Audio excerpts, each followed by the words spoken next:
kesempatan untuk kami beribadah bersama di tempat ini, untuk kami mendengarkan firman Tuhan kembali di hadapan Tuhan. Kau hadir di tengah kami yang kudus Tuhan, agar kami boleh mengerti memahami akan kebenaran firman Tuhan. Layakan kami dan mampukan kami untuk kami melakukannya dalam kehidupan kami hari lepas hari. Kami serahkan semua ke dalam tangan Tuhan, dalam pengasihan Roh Kudus Tuhan. Terima kasih Tuhan, terima kasih. Mengucap syukur kepada Tuhan. Haleluya. Amin. Shalom. Shalom. Ya, selamat pagi, selamat hari Minggu saya ucapkan untuk kita semua. Pagi ini kita mengucap syukur buat semua segala sesuatu yang boleh kita lewati selama 6 hari, selama 1 minggu kita boleh melewati bersama-sama dalam keadaan sehat, dalam tubuh yang kuat. Dan saat ini kita pun boleh beribadah bersama, semua karena anugerah dan kebaikan Tuhan semata. Tidak ada kata lain selain kita mengucap syukur kepada Tuhan. Amin. Saya yakin dan saya bahwa jemaat Tuhan di tempat ini kita semua sama-sama diberkati. Dan saat ini kita akan membuka kitab kita di dalam Matius pasal yang ke-10 ayat yang ke-34 sampai yang ke-42. Matius pasalnya yang ke-10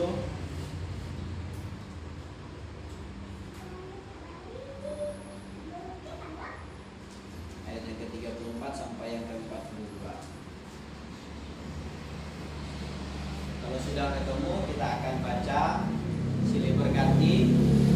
Saya ayat yang ke-34 dan saudara-saudari ayat yang ke-35 dan sampai seterusnya. Yesus membawa pemisahan. Bagaimana mengikut Yesus? Jangan kamu menyangka bahwa aku datang untuk membawa damai di atas bumi. Aku datang bukan untuk membawa damai, melainkan pedang. Sebab aku datang memisahkan orang dari ayahnya, anak perempuan dari ibunya, menantu perempuan dari ibu keduanya. Dan musuh orang ialah orang-orang seisi rumahnya.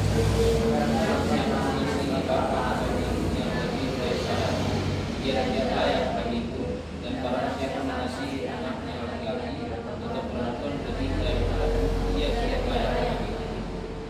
Barang siapa tidak memikul salibnya dan mengikut aku, dia tidak layak bagiku. Barang siapa mempertahankan nyawanya, dia akan kehilangan nyawanya.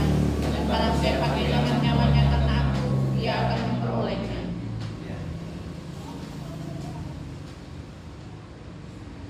Barang siapa menyambut kamu, ia menyambut aku, dan barang siapa menyambut aku, ia menyambut dia yang mengutus aku. Barang siapa menyambut seorang nabi sebagai nabi, dia akan menerima upah nabi. Dan barang siapa yang menyambut seorang benar sebagai orang benar, dia akan menerima upah orang benar. Dan barang siapa memberi air sejuk secangkir saja pun kepada salah seorang yang kecil ini karena ia mengutuk, aku berkata kepadamu, sesungguhnya ia tidak akan kehilangan upahnya daripadanya. Terima kasih buat pembacaan firman Tuhan ini. Kita mengucap syukur untuk saat ini, kondisi yang saat ini di kota besar di kota besar sana pun, termasuk saya pernah tanya dengan teman seangkatan dengan saya yang saya praktek, mereka justru tidak bisa bertatap muka seperti ini. Mereka masih Zoom, mereka masih menggunakan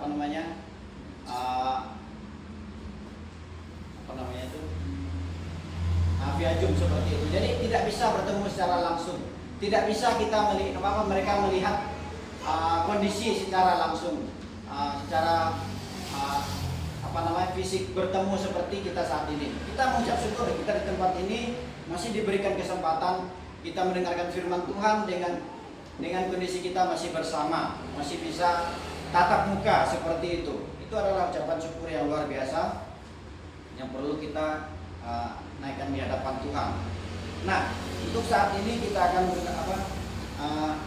mendengarkan firman Tuhan ini di bawah satu tema, yaitu syarat seorang murid Kristus. Syarat seorang murid Kristus. Nah, di dalam perikop ini sebenarnya Yesus itu menjelaskan bahwa di dalam mengikut Tuhan, di dalam bersama dengan Tuhan, dia sudah mengingatkan kepada murid-murid atau kepada orang-orang pada saat itu bahwa mereka harus tahu ketika sudah tidak ada bersama-sama dengan Yesus pun mereka akan mengalami penderitaan, mengalami kesusahan. Nah, seperti itu. Nah, kita mengetahui ketika kita saja dipisahkan dari keluarga kita, kita merasa sangat sangat sedih, sangat merasa diasingkan, sangat luar biasa penderitaannya. Nah, begitu juga ketika Yesus mengingatkan ini kepada orang banyak atau para murid pada saat itu, bahwa supaya mereka harus mengetahui keadaan dan kondisi ketika mereka dimanapun mereka berada, mereka akan mengalami penderitaan, akan banyak penolakan, akan banyak caci maki, akan banyak kesusahan seperti itu. Karena memang ketika mengikut Tuhan atau mengikut Yesus, memang kita dibenci oleh dunia, kita akan dibenci oleh orang-orang yang tidak suka kepada Yesus Kristus, seperti itu. Karena dia datang untuk orang-orang yang menerima dia, orang-orang yang yang diselamatkan, orang-orang yang mau datang kepadanya, seperti itu. Nah, jelas di sini bahwa dia datang bukan membawa damai, bukan membawa sukacita. Itu kan kesukaan manusia, itu kan kesukaan keinginan daging kita, bahwa sesuatu yang luar biasa yang hadir di dalam kehidupan kita, kita akan maunya supaya itu menyenangkan kita, supaya itu memuaskan kita, seperti itu. Tetapi Tuhan Yesus di sini katakan bahwa ketika mengikut Dia, kita harus tahu konsekuensinya, seperti itu. Jadi Tuhan di sini mengingatkan bahwa ketika bersama-sama dengan Dia, pasti kita akan menerima konsekuensi itu. Kita akan dibenci oleh keluarga kita, pastinya. Kalau seperti orang yang dari seberang, ya, sudah pasti akan diusir dari tengah-tengah keluarga.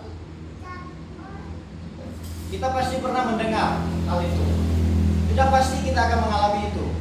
Berbeda kalau kita memang dari kecil kita adalah orang yang percaya, orang Kristen, seperti itu. Tentu pasti kita tidak akan mengalami hal yang seperti itu. Kita tidak akan mengalami hal dibenci oleh keluarga sendiri. Tetapi bagaimana dengan orang yang belum yang belum mengenal Yesus, tetapi ketika mereka mengambil keputusan untuk menerima Yesus, maka mereka akan dibenci oleh keluarga, akan dibenci oleh orang tua. Tetapi itu seharusnya menjadi kekuatan buat kita, menjadi dorongan buat kita, bahwa menjadi tantangan buat kita, bahwa ketika kita mengikut Tuhan memang harus bayar harga, harus siap, harus tahu konsekuensinya.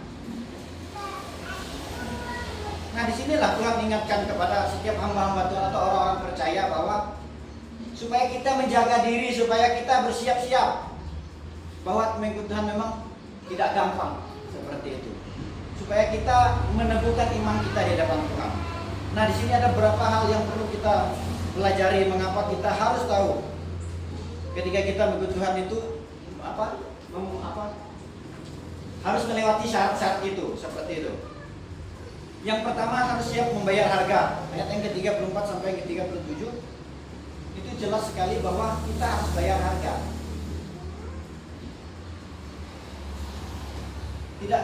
Tidak seperti apa yang kita pikirkan. Karena Dia Tuhan, seolah-olah kita hidupnya tenang-tenang saja. Karena Dia Tuhan, hidup kita itu tetap dijaga, tetap disertai, seperti itu. Memang kita disertai, tetapi penderitaan itu akan mengikuti kita.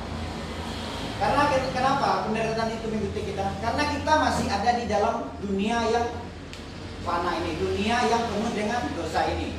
Karena itulah maka kita akan mengalami penderitaan.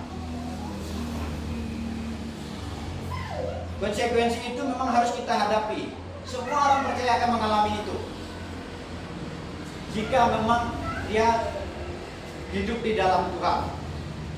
Karena semua yang semua yang Tuhan firmankan itu Terkadang memang bertentangan dengan pola pikir kita, tidak masuk akal seperti itu.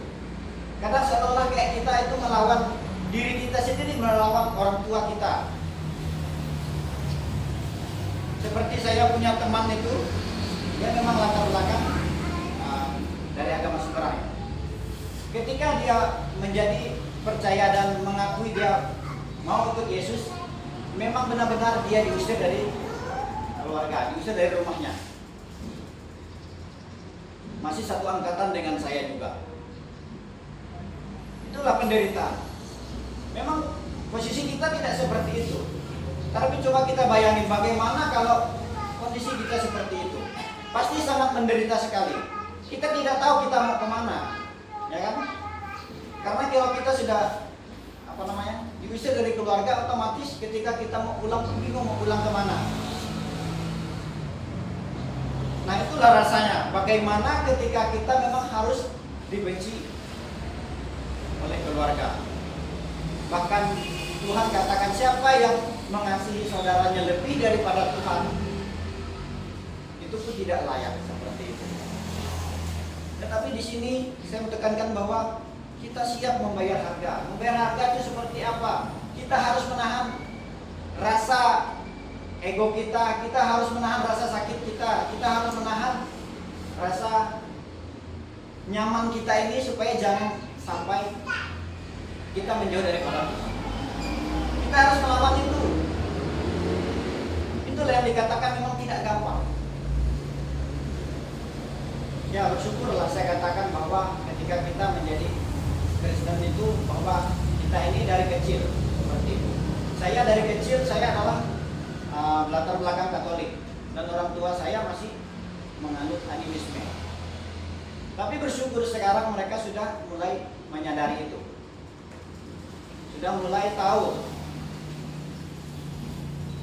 Tetapi ketika mereka masih menganut animisme dan ketika saya harus mengakui saya harus mengikuti Yesus, mereka seperti rasanya bimbang, rasa apa? Ya karena supaya anaknya bisa sekolah atau ya supaya yang penting dia lancar saja dalam berpendidikan. Mungkin hanya karena itu makanya mereka juga merelakan. Tetapi dalam hati mereka pun ya saya melihat bahwa mereka pun masih istilahnya masih harus menyisihkan, masih perasaan mereka seolah-olah masih menjauhkan daripada saya. Kalau untuk sekarang ini puji Tuhan mereka sudah mulai menyadari itu. Tetapi di awal-awal ketika saya mengambil keputusan untuk mengikuti Tuhan sungguh-sungguh dan saya tidak lagi mengikuti dengan tradisi-tradisi orang tua yang masih percaya kepada animis. Nah itulah keputusan yang harus saya ambil. Saya harus mengalami itu. Orang di kampung itu mengatakan bahwa saya berpindah agama. Saya sudah mengkhianati kepercayaan mereka yang dari nenek moyang seperti itu. Termasuk kakek saya kan adalah seorang dukun. Tapi saya bersyukur dengan hal-hal itu saya bisa melihat bahwa Tuhan berperkara sungguh luar biasa. Saya bisa ada hingga saat ini itu karena kebaikan Tuhan. Coba kalau saya tidak mengambil keputusan itu, mungkin saya tidak tahu siapa jalan kebenaran itu, siapa jalan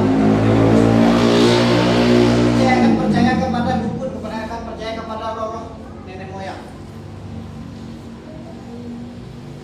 Nah itu bersyukurnya saya bisa Tuhan panggil untuk menjadi hamba-Nya. Tetapi itulah Tuhan mengingatkan untuk kita mempersiapkan diri untuk hal-hal yang seperti inilah. Kita mempersiapkan diri kita untuk kita menemukan penderitaan itu. Kita akan mengalami penderitaan itu. Memang kita masih muda, kita masih belum tahu.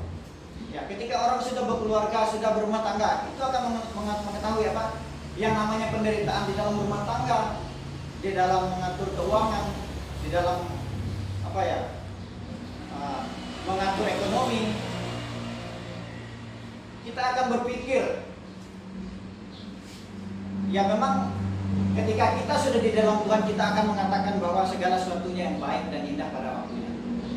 Tapi bagi orang yang baru mengenal Tuhan, maka mereka akan mengalami itu adalah menjadi suatu penderitaan yang luar biasa yang harus dalam pertolongan dan pertolongan Tuhan kita bisa melewatinya seperti itu.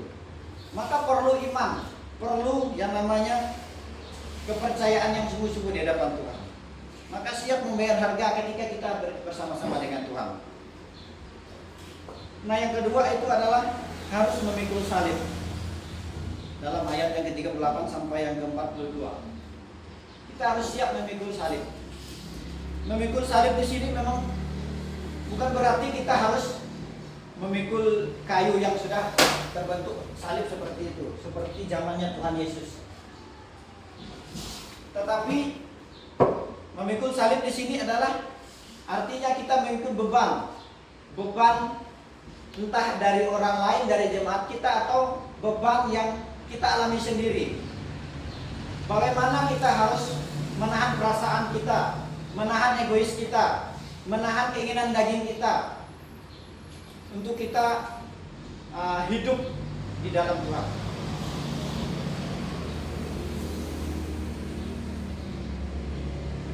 Bahwa semua dalam mengikut Yesus harus sadar bahwa kita akan mengalami penderitaan. Tidak bisa kita hindari memang.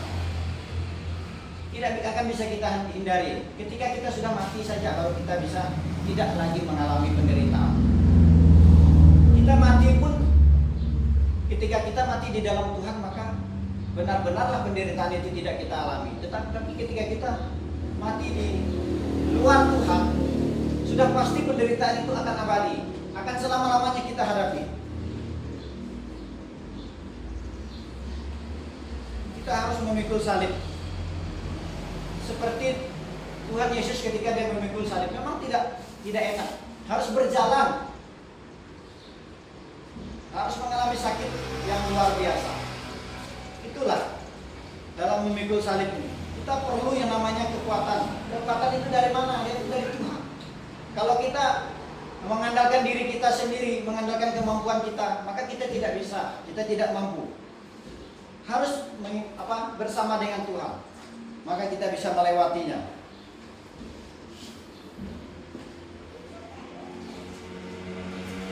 Dan setiap apa yang kita kerjakan, dan setiap apa yang kita ikuti bersama dengan Tuhan, tentu pastinya Tuhan tidak menyia-nyiakan setiap jerih payah kita, setiap iman kita kepadanya. Dia akan memberikan upah, memberikan hadiah. Di sini dikatakan bahwa ketika dia menjadi nabi, maka dia didapat upah sebagai nabi. Nah, tapi bukan tujuan kita, bukan hanya itu. Bukan hanya berkat itu yang kita mau kejar. Karena kita menderita, jadi seolah-olah kita wajib menerima berkat itu. Tetapi berkat itu adalah hadiah, adalah bonus buat kita. Bahwa ketika kita bersama dengan Tuhan, memang kita harus siap membayar harga dan harus memikul salib. Karena itu memang adalah tantangan ketika kita mengikuti Tuhan. Maka saudara-saudara murid, bahwa itu menjadi nyata. Kalau Tuhan katakan bahwa kalau kita tidak melakukan ini, Tuhan katakan bahwa itu pun tidak layak seperti itu pun tidak bisa untuk mengikuti Yesus Kristus. Maka kita harus siap membayar harga dan harus memikul salib. Dalam kondisi kita seperti apapun. Jadi kesimpulannya atau aplikasinya untuk kita sama-sama renungkan yang kita bisa lakukan. Siap, yang pertama itu siap membayar harga, dan yang kedua harus memikul salib. Kita harus menyadari segala sesuatu yang kita akan hadapi. Kita harus tahu ke depan dan bagaimana kehidupan kita ketika kita bersama-sama dengan Tuhan. Kita harus menyadari itu supaya kita mempersiapkan diri kita bagaimana kita menghadapi setiap persoalan-persoalan yang terjadi dalam hidup ini, di dalam dunia ini. Ya, amin, untuk benar firman Tuhan. Hanya firman Tuhan ini menjadi berkat bagi kita semua. Mari kita berdoa. Terima kasih Tuhan, terima kasih buat kasih setia Tuhan, pertolongan Tuhan yang kami boleh rasakan.